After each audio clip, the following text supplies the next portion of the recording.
Hello everyone, welcome to our channel carve of stock market. मैं हूं आपकी दोस्त नीलम शर्मा। तो आज के इस वीडियो में हम लोग देखेंगे सेलो वर्ल्ड्स के बारे में। ये कंपनी का हम लोग डिटेल में एनालिसिस करेंगे इस वीडियो में। Q1 FY26 के रिजल्ट्स आने के बाद में क्या ये कंपनी के अंदर अभी इन्वेस्ट करना चाहिए या नहीं करना चाहिए।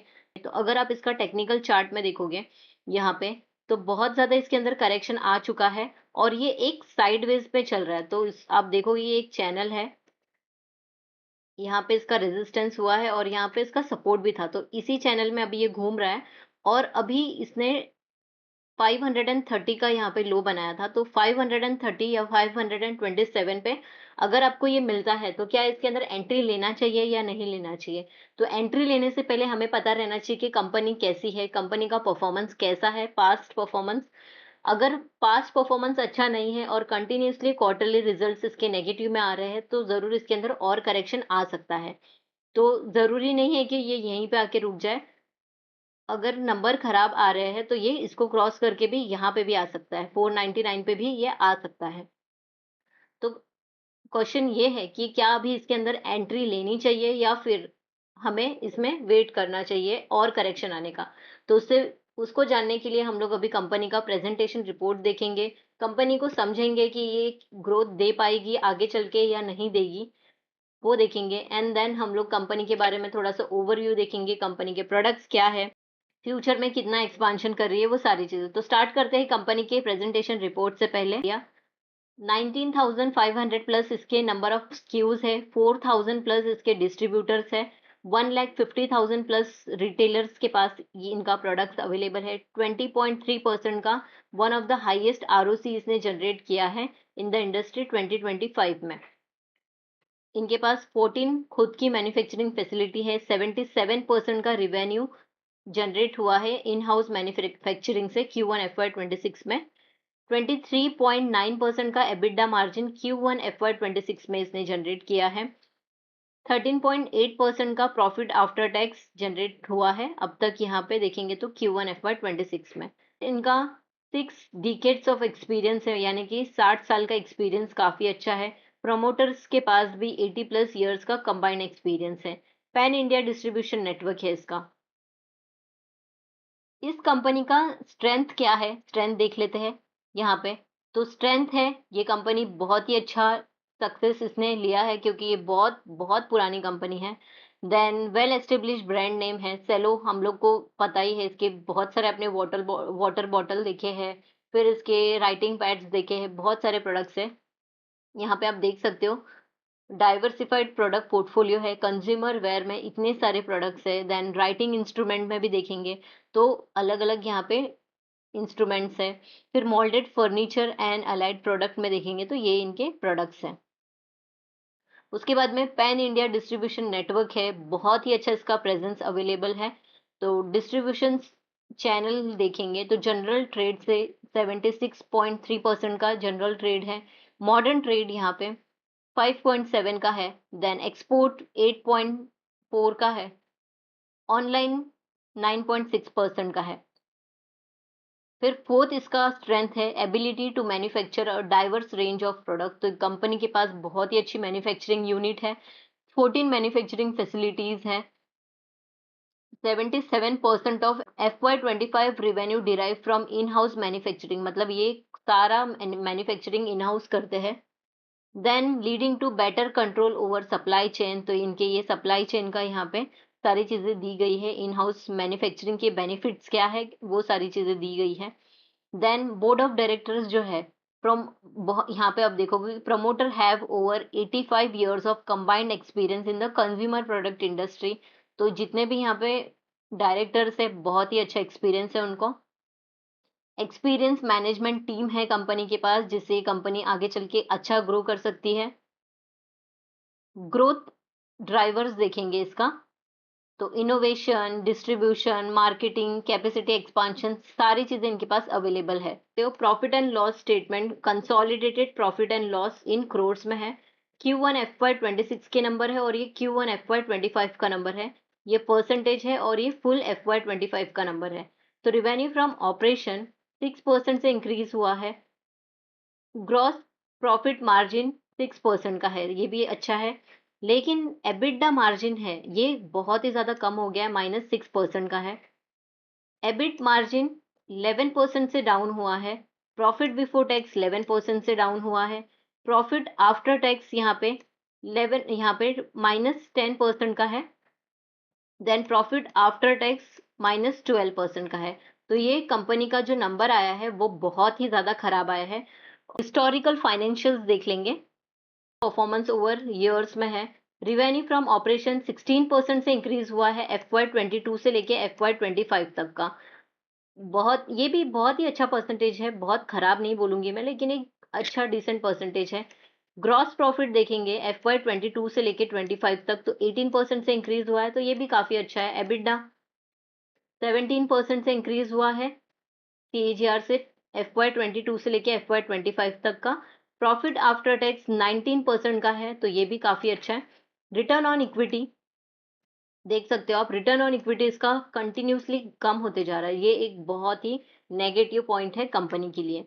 फिर रिटर्न ऑन कैपिटल एम्प्लॉयड यानी कि ROCE, तो ROCE लास्ट 3 ईयर्स से यहाँ पे कंटिन्यूसली कम होते जा रहा है, तो ये भी एक नेगेटिव साइन है। तो ये दोनों चीजें कम होगी तो कंपनी अच्छी नहीं है, ये पॉइंट आप नोट डाउन कर लो। वर्किंग कैपिटल यहाँ पे इंक्रीज हो गया, ये अच्छा है। डेट टू इक्विटी कंपनी के ऊपर जो कर्जा है वो कंटिन्यूसली कम होते जा रहा है, तो ये एक पॉजिटिव साइन है कंपनी के लिए। नेक्स्ट ऑपरेशनल परफॉर्मेंस देखेंगे तो रिवेन्यू फ्रॉम ऑपरेशन 16% से इंक्रीज हुआ है। कंज्यूमर वेयर देखेंगे, कंज्यूमर वेयर में 19% से ये ग्रोथ है इसके अंदर FY22 से लेके 25 तक का। राइटिंग इंस्ट्रूमेंट के अंदर 22% से ग्रोथ है, सेम ईयर का अगर देखेंगे तो। Moulded furniture and allied product 5% से इंक्रीज, तो ये वाले प्रोडक्ट के अंदर इनका जो परसेंटेज है बहुत ही ज्यादा कम है। ग्रॉस प्रॉफिट देख लेंगे, 18% से इंक्रीज हुआ है। कंज्यूमर वेयर में देख लेंगे, अभी ये रिवेन्यू फ्रॉम ऑपरेशन था और ये ग्रॉस प्रॉफिट। तो ग्रॉस प्रॉफिट कंज्यूमर वेयर का 18% से इंक्रीज हुआ है। राइटिंग इंस्ट्रूमेंट 24% से इंक्रीज हुआ है 5 साल में। और मोल्डेड फर्नीचर एलाइड प्रोडक्ट देखेंगे तो 9% से इंक्रीज हुआ है 5 साल में। तो ये था कंपनी का operational performance, revenue from operation and gross profit. Next यहाँ देखेंगे प्रॉफिट एंड लॉस स्टेटमेंट। तो प्रॉफिट एंड लॉस जो भी है अमाउंट ये क्रोर्स में है। और यहाँ देखो आप, कंटिन्यूसली ये इंक्रीज होते जा रहा है। FY22 से लेके FY25 तक का ये हमेशा इंक्रीज होते जा रहा है। एंड प्रॉफिट मार्जिन देख लेंगे, पहले ग्रॉस प्रॉफिट देख लेंगे तो ग्रॉस प्रॉफिट 600, फिर 900, 1051, फिर 1104, यानी ग्रॉस प्रॉफिट भी एवरी ईयर इसका इंक्रीज हुआ है। नेक्स्ट एबिटडा देख लेंगे तो 349 का था, फिर 437 हुआ, 534 हुआ, फिर 554 हुआ, तो ये भी इंक्रीज होते जा रहा है। तो ईयर ऑन ईयर कंपनी का नंबर्स जो है वो बहुत ही अच्छे से इंक्रीज होते जा रहा है। बहुत आउटस्टैंडिंग परफॉर्म नहीं कर रही है ये कंपनी, लेकिन ऑन एन एवरेज ये परसेंटेज इंक्रीज हुआ है every year. Profit after tax देख लो, 219 था, फिर 285 करोड़ हुआ, 356 करोड़ हुआ, फिर यहाँ पे 364 करोड़ हुआ, तो ये भी इंक्रीज होते जा रहा है। प्रॉफिट आफ्टर टैक्स मार्जिन ये भी यहाँ पे 16, 15, 17, 17 ये भी इंक्रीज होते जा रहा है। Then profit after tax attributable to owner, तो ये 200, 266, 331, 338 ये भी इंक्रीज हुआ है। Profit after tax margin percentage 15 था, फिर 14.8 हुआ, फिर 16 हुआ, फिर अभी 15.9 हुआ। तो overall profit and loss statement अगर आप देखते हो लास्ट 4 ईयर्स का, तो ये इंक्रीज होते जा रहा है और ये कंपनी अच्छी है। नेक्स्ट देखेंगे बैलेंस शीट, तो इक्विटी एंड लाइबिलिटी जो भी अमाउंट है ये करोड्स में है। टोटल इक्विटी देखो, टोटल इक्विटी कंपनी ने हमेशा से इंक्रीज किया है, एवरी ईयर ये इंक्रीज करते जा रही है FY22 से लेके FY25 तक का। Then total non current liability देखेंगे तो FY22 में 21 था, फिर बहुत ज्यादा हुआ, फिर बहुत कम हो गया, फिर अभी बहुत ज्यादा कम हो गया। तो इसमें क्या चीज है इसमें से जो बहुत ज्यादा कम हुआ, इसका जो बोरिंग था ना, कंपनी ने बोरिंग पूरा कम कर दिया है, इसकी वजह से ये कम हो गया, जो कि काफी अच्छा है। तो अभी टोटल देख लेंगे इक्विटी एंड लाइबिलिटी मिला के, तो एवरी टाइम ये इंक्रीज होते जा रहा है, जो कि एक बहुत पॉजिटिव साइन है बैलेंस शीट में कंपनी के लिए। असेट में देखेंगे, असेट तो यहाँ पे total non current asset increase होते जा रहा है। एंड टोटल एसेट यहाँ पे भी देखो इंक्रीज होते जा रहा है। तो ओवरऑल बैलेंस शीट भी कंपनी की काफी अच्छी है। सबसे इंपॉर्टेंट पॉइंट रहता है किसी भी कंपनी का कैश फ्लो चेक करना। तो पर्टिकुलर ये अमाउंट है क्रोर्स में, नेट प्रॉफिट बिफोर टैक्स, ये एवरी टाइम इंक्रीज हुआ है और बहुत अच्छा साइन है ये। Net cash from operating activity, ये भी इंक्रीज होते जा रहा है। और नेट कैश ऑपरेटिंग एक्टिविटी हमेशा पॉजिटिव में रहना चाहिए और इंक्रीज होते रहना चाहिए every year. Net cash from investing activity ये नेगेटिव में है, क्योंकि कंपनीज कैसा रहता है कि कैपेक्स करती है, इन्वेस्टमेंट करती है, कोई प्रोडक्ट्स बाय करती है सो दैट उनको यूज हो जाए वो अपने बिजनेस को ग्रो करने के लिए। फाइनेंसिंग एक्टिविटी किसी में फाइनेंस करती है, इन्वेस्टमेंट करती है, तो ये भी पॉजिटिव में भी हो सकता है, नेगेटिव में भी हो सकता है। Overall cash and cash equivalent at the end of the period ये कंपनी का इंक्रीज हुआ है, जो कि एक पॉजिटिव साइन है। तो कैश फ्लो भी कंपनी का काफी अच्छा है। कॉर्पोरेट स्ट्रक्चर में देखेंगे तो सेलो वर्ल्ड लिमिटेड के अंदर यहाँ पे बहुत सारी सब्सिडरी कंपनीज है। आप देख सकते हो यहाँ पे 1 2 3 4 5 6 7 7 कंपनीज है, जिसके अंदर ये जो कंपनी का है वो सिर्फ 54.9% का स्टेक है। अदरवाइज बाकी सब में 100% का स्टेक है। और Uno Max stationery private limited, इसके अंदर दो सब्सिडरी है राइटिंग का और ये सेल्स मार्केटिंग प्राइवेट लिमिटेड का। तो ये भी बहुत अच्छा कंपनी का जो प्रेजेंस है बहुत ज्यादा अच्छा है।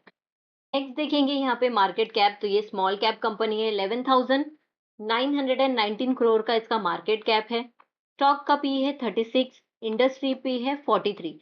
तो अपने इंडस्ट्री पी से ये बहुत ज्यादा करेक्ट हो चुका है और इसमें थोड़ा सा करेक्शन आएगा तो एक एंट्री पॉइंट बन सकता है।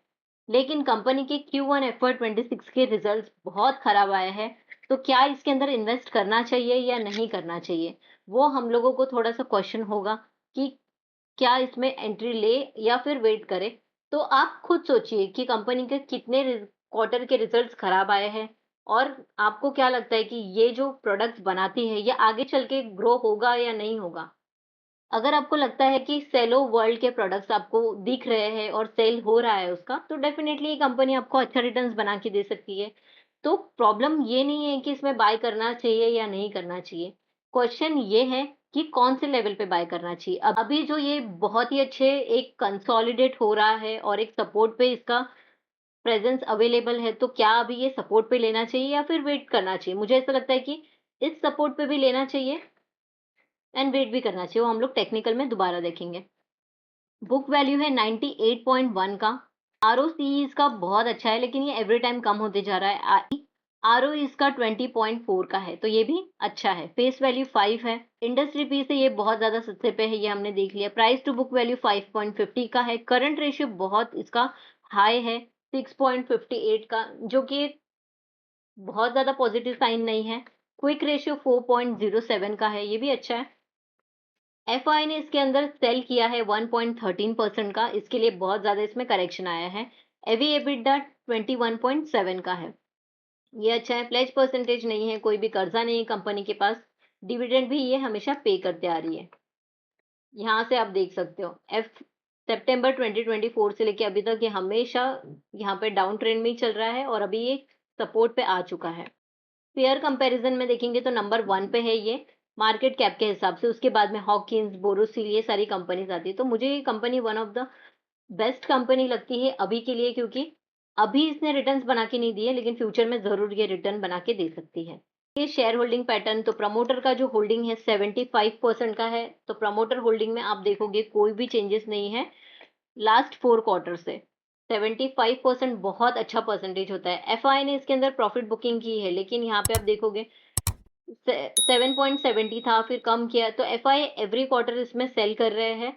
और डीआई अगर आप देखेंगे तो डीआई ने यहाँ पे सेल किया है, यहाँ पे भी, यहाँ पे ऐड किया है और यहाँ पे भी ऐड किया है। ये कंपनी ने अच्छा परफॉर्म नहीं किया, लेकिन शेयर होल्डिंग पैटर्न से हमें एक चीज समझ में आ रही है कि इसके अंदर पब्लिक सिर्फ 5% है, बाकी एफआई, डीआई और प्रमोटर के पास है। तो क्या आपको लगता है ये कंपनी खराब है।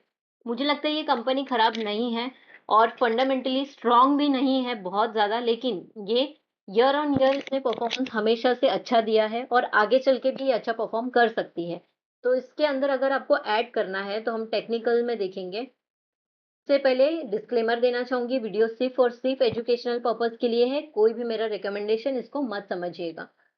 यहाँ पे आप देखो इस चैनल पे घूम रहा है और ये चैनल पे घूमने के बाद ये यहाँ पे आ चुका है, तो एंट्री लेवल रहेगी 527 का और सेकंड लेवल रहेगा यहाँ पे 498 का। तो ये दोनों लेवल में से किसी में भी आप ऐड कर सकते हो। यहाँ पे अगर अपने इस लेवल पे किसी ने भी एंट्री ली है तो उसको बहुत ज्यादा वेट करना पड़ेगा,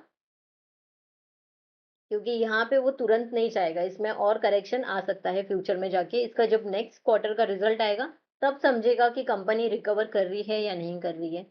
तो अगर आपको इस लेवल पे नहीं बाय किया है तो ये लेवल आपके लिए बहुत अच्छा है, अगर बाय किया है तो वेट कीजिए और लॉन्ग टर्म के लिए बने रहिए कंपनी में। अगर आपको पैसे ब्लॉक अनब्लॉक करने हैं तो आप इसमें से निकल सकते हो, क्योंकि ये कितने टाइम में और भागेगा किसी को नहीं पता। ठीक है, तो ये था टेक्निकल एनालिसिस, कंपनी का प्रेजेंटेशन रिपोर्ट देखा हमने, फंडामेंटल सारी चीजें कवर कर ली है। कंपनी एवरेज कंपनी है, बहुत ज्यादा आपको अभी रिटर्न बना के नहीं दे सकती, लेकिन लॉन्ग टर्म में आपको डेफिनेटली यहाँ से अगर ये अप ट्रेंड पे जाता है तो नहीं तो भी आपको इजीली इस लेवल पे भी अगर आती है ये तो 40% का रिटर्न आपको मिल जाएगा। क्यों मिलेगा? क्योंकि यहाँ पे इसका एक सपोर्ट है, यहाँ पे भी एक सपोर्ट है, तो इस सपोर्ट पे तो आ ही जाएगा ये आगे के कुछ मंथ्स में। ठीक है, तो अगर आपको ये वीडियो इन्फॉर्मेटिव लगा है तो वीडियो को लाइक कीजिए, कमेंट करके बताइए कि आपको ये कंपनी के बारे में क्या लगता है, कोई क्वेश्चन है तो जरूर कमेंट कीजिएगा, मैं ट्राई करूंगी उसका आंसर देने के लिए। चैनल को सब्सक्राइब नहीं किया है तो सब्सक्राइब कर लीजिए, वीडियो को लाइक कीजिए, बेल आइकन पे क्लिक कर लीजिए सो दैट आने वाले हर एक वीडियो की नोटिफिकेशन आपको टाइम टू टाइम मिलते रहे। Thank you for watching this video, मिलते हैं अगले वीडियो में, तब तक के लिए हैप्पी इन्वेस्टिंग।